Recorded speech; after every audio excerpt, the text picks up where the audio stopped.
Hello बच्चों, हम लोग एटॉमिक स्ट्रक्चर चैप्टर के कैथोड रे एक्सपेरिमेंट पर बात करने के लिए मिले हैं। कैथोड रे एक्सपेरिमेंट का मैं पहले आपको डायग्राम दिखाऊं। कैथोड रे एक्सपेरिमेंट जो किया गया है, इस कैथोड रे ट्यूब को डिस्चार्ज ट्यूब भी कहते हैं।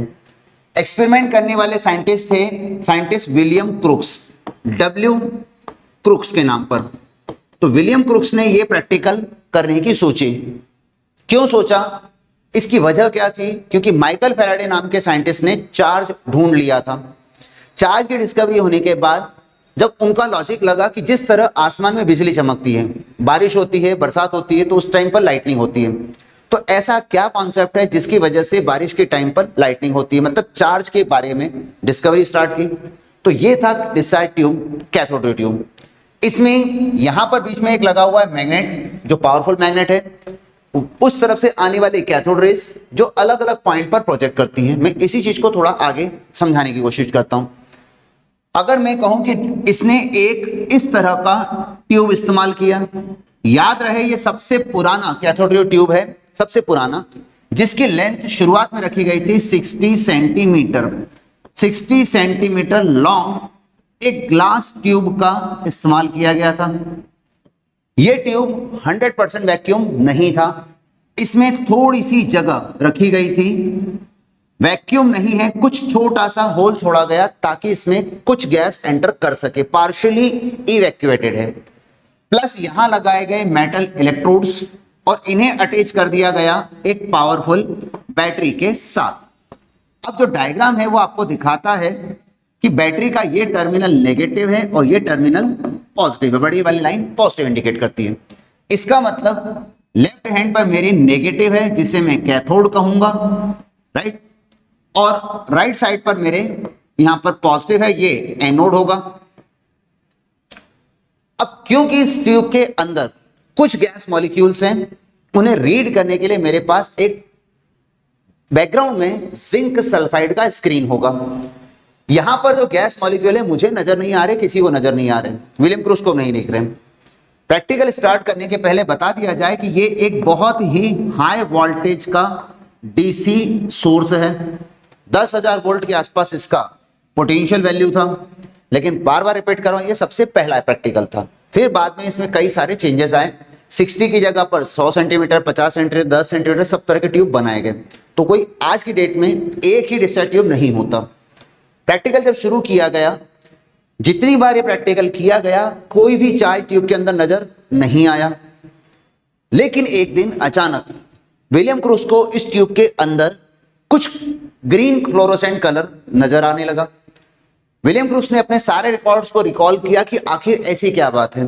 तो नोटिस करने में आया, जब तक प्रेशर नॉर्मल रहता है, दैट मींस 1 एटमॉस्फेरिक प्रेशर रहता है, जब तक प्रेशर नॉर्मल होता है, अंदर भरी हुई गैस नॉन कंडक्टिंग है, मतलब पहले से कोई चार्ज नहीं है, कोई कलर दिखाई नहीं दिया। जिस दिन कलर आया उस टाइम पर वो प्रेशर था 10 की पावर -2 atm। तो प्रेशर कम करने से आपको इस बीच वाले हिस्से में ग्रीन फ्लोरोसेंट कलर नजर आने लगा। तो अब जब ग्रीन कलर दिखने लगा इस टाइप से, तो साइंटिस्ट को लगा क्यों ना इस प्रेशर को और कम करके देखा जाए। जब प्रेशर को और रिड्यूस करके देखा गया, सपोज 10 की पावर -4 atm, वो कलर रेडिएशंस ने ट्रेवल करना शुरू कर दिया प्लस इलेक्ट्रोड की तरफ। ये प्रैक्टिकल कई बार आजमाया गया। जितनी बार प्रेशर नॉर्मल रखा जाता है 1 atm, कोई ऑब्जर्वेशन नजर नहीं आता। प्रेशर रिड्यूस करने पर कलर दिखने लगता है, प्रेशर और कम करने पर कलर ट्रेवल करता है और जाता है बार बार किस तरफ? प्लस इलेक्ट्रोड की तरफ। इसीलिए इसे कहा गया कैथोड रे। पैदा हुआ है कैथोड से और चलता है किस तरफ? पॉजिटिव इलेक्ट्रोड की तरफ। लेकिन एक बात अच्छी तरह सुन लीजिएगा कि जो कलर है ये हर बार बदल सकता है। ये इस बात पर डिपेंड करता है कि जो कलर है वो अंदर भरी हुई गैस का कलर है। रियल केस में ऐसा होता है क्या? तो चलो आजमा के देखते हैं। तो चलो अब मैं आपको इसको वीडियो से समझाना शुरू करूं कि वीडियो क्या कहता है। मतलब ये एक रियल वीडियो है जो कैथोड एक्सपेरिमेंट के लिए बनाया गया। जैसे अब जब इस प्रैक्टिकल वीडियो को देखते चलते हैं तो सामने देखो एक ग्रीन कलर का रेडिएशन नजर आता है। ये ग्रीन रेडिएशन हमारा कैथोड रे है। साइंटिस्ट के हाथ में ऊपर एक छोटा सा मैग्नेट है जो उनके हाथ में है। आप नोटिस करेंगे जब सेम चार्ज दिखाई देता है तो रेडिएशन देखो ध्यान से, वो सेम चार्ज होने से रिपल्शन की तरफ नीचे भागती है। अपोजिट चार्ज आने पर अट्रैक्शन होता है, इसे रेडिएशन ऊपर की तरफ चलती है। जब जब सेम चार्ज आता है रिपल होकर नीचे जाती है, अपोजिट चार्ज आने पर ऊपर की तरफ चलती है। तो ये दिखाता है कि रेडिएशन के अंदर कहीं ना कहीं चार्ज अवेलेबल है ना। तो ये चार्ज दिखाता है कि कैथोड रे के अंदर नेगेटिव चार्ज था जो प्लस की तरफ अट्रैक्ट होता है। अब सवाल ये आता है कि अगर रेडिएशन ट्यूब के अंदर सीधी चलती है तो बाहर के प्रैक्टिकल में ये आपको जब प्रैक्टिकल देखे जाते हैं इलेक्ट्रोड्स के बीच में तो इस तरह क्यों चमकती है, बिजली की तरह, लाइटिंग की तरह क्यों दिखाई देती है? तो लाइटनिंग कभी स्ट्रेट लाइन तो नहीं चलती। उसकी वजह है कि जो एटमॉस्फेयर में कई सारे गैस मॉलिक्यूल हैं, वो गैस मॉलिक्यूल उसका रास्ता डाइवर्ट कर देते हैं। तो अब इसी बात को साबित करने के लिए उन्होंने एक ऑप्शन रखा कि आपके सामने एक डिस्चार्ज ट्यूब दिख रहा होगा कांच का। इस ट्यूब के अंदर एक छोटा सा व्हील रखा है, पेपर का एक व्हील रखा हुआ है, जिसका शेडो हमारे सामने दिखाई दे रहा है कुछ ग्रीन ग्रीन पोर्शन में। लेकिन अभी बैकग्राउंड में लाइट ज्यादा है इसलिए वो शेडो हमें दिखाई नहीं दे रहा। लेकिन जब देखो लाइट बंद हुए तो वो शेडो हमें ज्यादा साफ दिखने लगा। क्या साबित होता है इसके शेडो दिखने से? क्या साबित होता है इसके स्ट्रेट ट्रेवल करने पर मैग्नेट आने से? तो सबसे पहली बात कि कैथोड रेज जो है बेटा, सबसे पहली बात नेगेटिव चार्ज होती हैं। कैथोड रेज नेगेटिव चार्ज होती है। बात कहां से साबित हुई? क्योंकि बार बार हमने देखा जब साइंटिस्ट ने मैग्नेट लेकर आया, प्लस चार्ज लेकर आया, तो प्लस चार्ज से ये अट्रैक्ट होते हुए रेडिएशन ऊपर की तरफ चलती थी। अगर नेगेटिव चार्ज आ गया, सेम चार्ज आ गया तो रिपल्शन होकर नीचे भागती थी। तो साबित होता था कि इसमें नेगेटिव चार्ज अवेलेबल है। दूसरा, कैथोड रेज स्ट्रेट लाइन में ट्रेवल कर रही थी। हम कैसे साबित करते हैं कि स्ट्रेट लाइन में चल रही थी? क्योंकि इसने शैडो बनाना शुरू किया था। शैडो क्रिएट करने का क्या मतलब? जब कोई रेडिएशन ट्रेवल करती है, उसके रास्ते में कोई सॉलिड ऑब्जेक्ट आ जाता है तो उससे टकराकर उसका पीछे शैडो बनता है। तो हमने देखा कि व्हील रखा हुआ था, कैथोड रे के रास्ते में आया तो उसके सामने उस व्हील का शैडो बन गया। तीसरी बात यह भी साबित करता है कि कैथोड रे के पास मास होता है, वजन होता है। ये कैसे साबित करेंगे कि इसमें मास होता है? तो उसकी एक वजह है कि अगर कैथोड रे के रास्ते में कोई व्हील रख दिया जाए इस तरह से और ये व्हील से जाकर टकराए, अगर बहुत हल्का व्हील है और कैथोड रे जाकर उससे टकराएगी तो वो व्हील घूमने लगेगा। जैसे हम फूंक मारते हैं, कागज का एक पहिया बनाया, फूंक मारते हैं तो घूमने लगता है, क्योंकि निकलने वाली फूंक में हवा में मास होता है, वजन की वजह से टक्कर होती है, टक्कर से घूमने लगता है। तो हमें यह भी समझाया गया था कि कैथोड रे के पास मास होता है, लेकिन साबित करने के लिए कोई प्रैक्टिकल देखना होगा। तो चलो वही दिखाते हैं, जैसे ये वीडियो।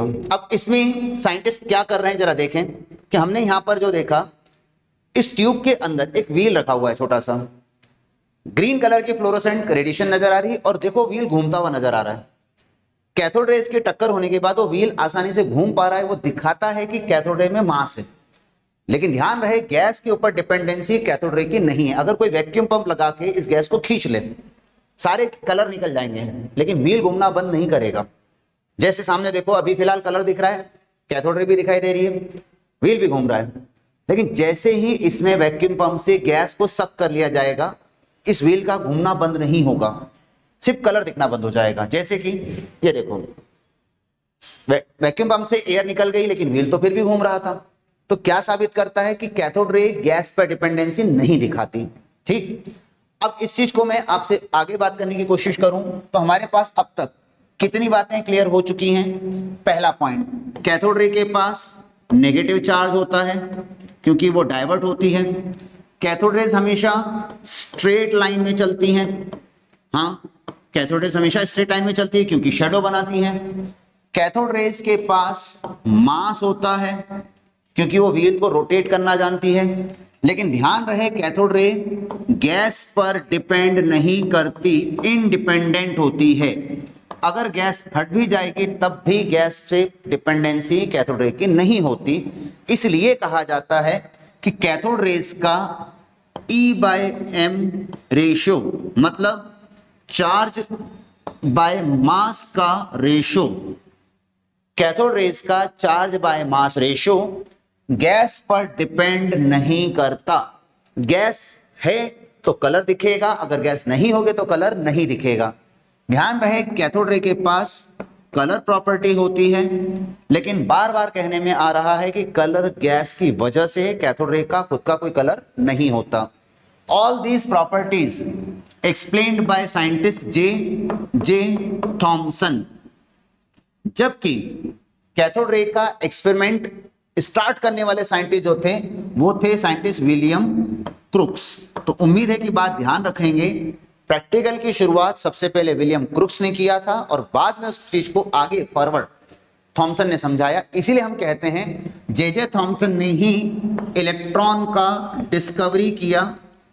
ये इलेक्ट्रॉन वही पार्टिकल है बेटा जो कैथोड रे एक्सपेरिमेंट में नजर आया था। ठीक है, थैंक यू।